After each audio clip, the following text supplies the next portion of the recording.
जो डेटा है वो गवर्नमेंट जो है पब्लिश नहीं करती है, वो फाइलों में दबी हो जाती है। बिहार में एक नया घोटाला आया, 71,000 रुपये का घोटाला। क्या कहेंगे? ये जो घोटाला है कि बिहार सरकार के जो मंत्री हैं, जो भ्रष्टाचारी ब्यूरोक्रेट्स हैं, टेक्नोक्रेट हैं, ये सारे मिली भगत है और ये केंद्र सरकार के शैडो में हो रहा है।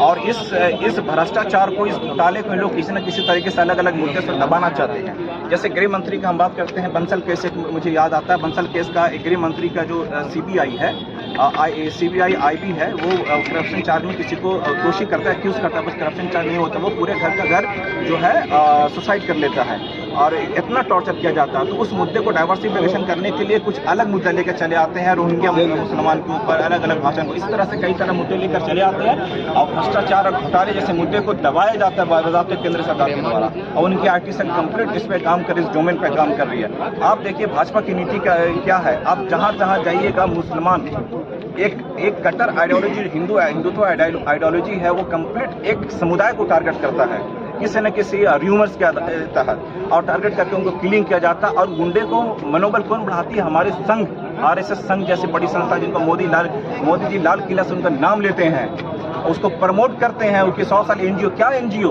जो देश की आज़ादी में उनका भागीदारी नहीं रहा है, जो देश की आज़ादी में उनका सिफारिश और चाटुकारिता की रही है, उनकी योगदान यही रहा, लेकिन फिर भी मोदी के शब्द से, जुबान से उसका एप्रिसिएशन, तारीफ निकलता है। 90 के दशक आप क्या कहना चाहिए? 90 दशक देखे हैं? देखिए 90 का दशक देखा भी नहीं है, लेकिन हाँ पूरा एनालिसिस किया, समीक्षा किया 90 के दशक में और अभी के दशक में जो कंपेरिजन है। आप लालू जी के नाम को लेकर गाना गाते रहिए, लेकिन अभी का जो दशक कंपेयर कीजिए 90 के दशक से, तो जिस लेवल पे क्राइम होता था और जिस लेवल पे अभी क्राइम होता था, उससे डबल इंक्रीज हुआ है। लेकिन गवर्नमेंट जो है इस चीज को डेटा नहीं शो करती है। आप पटना के सिटी में चल जाइए, लगभग फुलवारी के व्यापारी पर धमकी दिया गया है। इसका डेटा से जो लिपि सिंह आईपीएस जो पूर्व में थी, रिजाइन करके मुकेश सहनी के केस में चली गई, उनके पास डेटा, कई सारे केसों में इतना हाईली प्रेशराइज हो गई तो केस को उनको रिजाइन करना पड़ गया पोस्ट। कई सारे आईएएस आईपीएस इसी डेटा को जब इन्वेस्टिगेट करते हैं बड़े लेवल में, बड़े नेता उनके सम्मिलित होते हैं इस क्राइम में। जंगल के राज 90 के दशक में था, 25 के दशक 90 के दशक में उतना लेवल का नहीं था। क्योंकि नहीं था इसलिए हम कह सकते हैं, क्योंकि किसी ने देखा नहीं।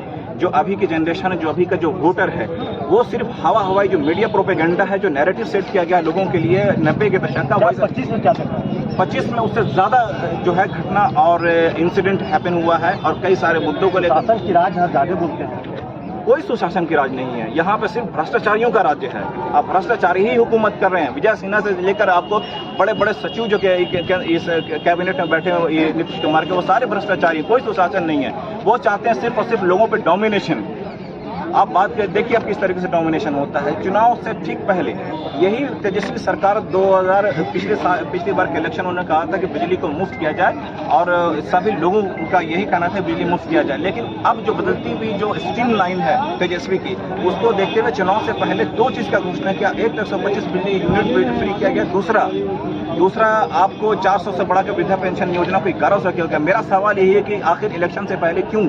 और ये जो दावा, ये जो पॉलिसीज है, ये गवर्नमेंट से लोगों को लुभावित करने की कोशिश कर रही है, कोई कल्याण का काम नहीं करना चाहती है। यही एक रीजन है। क्या इससे विकास नहीं होगा? विकास कहाँ से होगा? ये तो कुछ समय के लिए आपको लुभावित कर रही बात को फिर आपको डिस्कस कर दे, किसी न किसी मुद्दे पर लाके छोड़ देगी चौराहे पर लाके। आप तो खोजते रहिएगा मुख्यमंत्री का कहाँ पे वो तो मानसिक तौर से कंप्लीट बीमार हो चुके हैं। उनकी एक्टिविटीज को नोटिस किया, साइकोलॉजिकल डैमेज हो गए हैं। हम उस मुख्यमंत्री को कैसे अपने मुख्यमंत्री मान सकते हैं? कंप्लीट फेलियर मुख्यमंत्री है।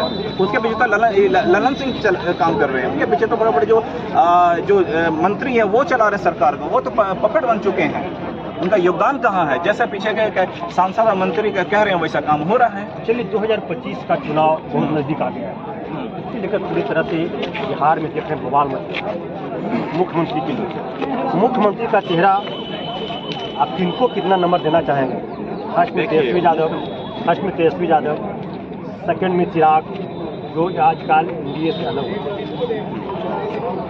निशांत कुमार, 3 युवा है बिहार में और तीनों चर्चा में पीछे से निशान दिया गया है। देखो आप मुख्यमंत्री की चेहरा, मेरा सवाल यही है सबसे पहले, मेरा जवाब यही है सबसे पहले कि मुख्यमंत्री का ऑफ कोर्स तेजस्वी जी होना चाहिए। क्यों?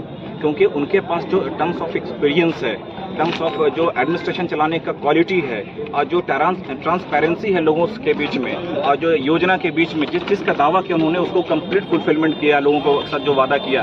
भले से सरकार उस वादे को अपने पर ठेकेदारी लेती है, लेकिन कंप्लीट तेजस्वी जी का योजना को फुलफिलमेंट हुई। उनके जो सिटिंग जो गवर्नमेंट रह चुकी है गठबंधन में, उन्होंने जो जो दावा किया, नौकरी से लेकर आपके खेल परिसर के योजनाओं से लेकर कई सारी योजनाओं को, जो लोगों का यूथ का कल्याण हो सके, ठीक है।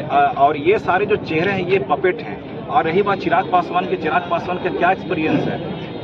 मुश्किल से 10 से 20 साल हुआ होगा। इनके पास कंप्लीट इनकी जनरेशन दे चुकी है एडमिनिस्ट्रेशन को, कैसे लीड किया जाता है पार्टी को, कैसे लीड किया जाता है सरकार को, कैसे एडमिनिस्ट्रेशन को लीड किया जाता है। बार बार तेजस्वी यादव 17 महीना बोलती मेरी सरकार था और 15 लाख में रोजगार युवाओं को दिए, नौकरी दिए हैं। हाँ। मुख्यमंत्री तो नीतीश कुमार ये क्यों दुहाई लेते रहते हैं? अब अभी भी मैंने कहा यही बात को कि मुख्यमंत्री भले से हो, लेकिन पीछे जो ललन सिंह जैसे सांसद और केंद्रीय मंत्री सरकार चला रही है। लेकिन तेजस्वी जी का रिकमेंडेशन जो था, जो वैकेंट सीट थी, जो खाली सीट थी, तेजस्वी जी ने जो रिकमेंडेशन किया, जो मंत्रालय को, गृह मंत्रालय को, ये सीट वैकेंट है, इसको फुलफिलमेंट होनी चाहिए और बहाली निकलनी चाहिए, तब उसको रिकंसीडर किया जाए। कहना है कि तेजस्वी यादव का पॉलिसी पर ही सरकार नौकरी दी। हाँ, मुख्यमंत्री क्यों इस गठबंधन से भागे? जस्ट बिकॉज उनको गठबंधन का कन्वेनर नहीं बनाया गया था, ठीक है। कन्वेनर नहीं बनाने की वजह से वो जो है अपने आप को इंसल्ट महसूस किया, वो इस गठबंधन से अलग हुए। वो ऐसा पॉलिसी को लेकर उनसे नाराजगी नहीं है, उनको चाहिए फ्रंट पेज पीएम का, ठीक है। वो सत्ता लोभी इंसान है और सत्ता लोभी के इंसान के साथ सरकार कभी भी आगे नहीं बढ़ सकती, इसलिए 17 महीने के अंदर में टूट गई। क्या कहना है कि मरण सिद्धिया पर वही रहना चाह रहा है? हाँ, उनको कुछ भी कर लो, वो सत्ता में बने रहना चाहते। लेकिन एक बात को मेरी समझिए, बीजेपी सरकार, नीतीश समझे या समझे, लेकिन बीजेपी सरकार जिस भी राज्य में घुसी है, जिस भी राज्य के साथ क्षेत्रीय पार्टी के साथ गठबंधन में आई, उस पार्टी की एग्जिस्ट पे सवाल उठ गया, एग्जिस्टेंस खत्म कर दिया है। किसी भी राज्य में चले जाइए, चाहे आसाम चले जाइए, किसी भी राज्य में। और तेजस्वी बीजेपी मोदी सरकार, अमित शाह का यही योजना था कि एलजेपी को ला के फ्रंट पेज पे उनका जितने भी सीट बढ़ेगा तो बढ़ेगा, और इसका जो है जदयू का डाउनफॉल करके कंप्लीट स्ट्रीमलाइन पॉलिटिक्स में बिहार में आ जाए, बीजेपी चाहती थी, ठीक है। तो ये धीरे धीरे एक योजना पे काम कर रही है अमित शाह, ठीक है, कि ये जदयू को कंप्लीट यहाँ के एग्जिस्टेंस खत्म कर दे और मुख्य धारा की राजनीति में बीजेपी आए। ये नीतीश कुमार को समझ में आए ना आए कोई मतलब नहीं बनता, क्योंकि उनकी मानसिकता ही नहीं है स्टेबलाइज की वो समझ सके। दिन ब आप देखिएगा, दिन प्रतिदिन तो डॉक्टर से उनका अपॉइंटमेंट होता है। किस लिए अपॉइंटमेंट होता है? क्योंकि उनकी मानसिक स्थिति अच्छी नहीं है। मेरा सवाल ये कि उनकी फिजिकल एक्टिविटीज पे, जब मेरा नेता ही फिटनेस सही नहीं है तो हम उसको नेता कैसे मान लें, मुख्यमंत्री कैसे मान लें? तो उस कंडीशन में सबसे बेहतरीन कोई नेता है तो तेजस्वी यादव है और फुल समर्थन है हमारा। चलिए नाम बताइए। मोहम्मद सैफ अली। क्या वोट चोरी हो रहा है? बिल्कुल वोट चोरी हो रहा है। मेरे घर में हो रहा है, वोट चोरी हो रहा है। वोट चोरी हो रहा है, डकैती हो रहा है, डकैती क्या वोट चोरी हो रहा है? डकैती हो रहा है, चोरी हो रहा है, चोरी हो रहा है, वोट चोरी हो रहा है। लेकिन आप सब देख रहे थे मगध बिहार टीवी। वीडियो को शेयर करें, सब्सक्राइब करें। धन्यवाद, नमस्कार।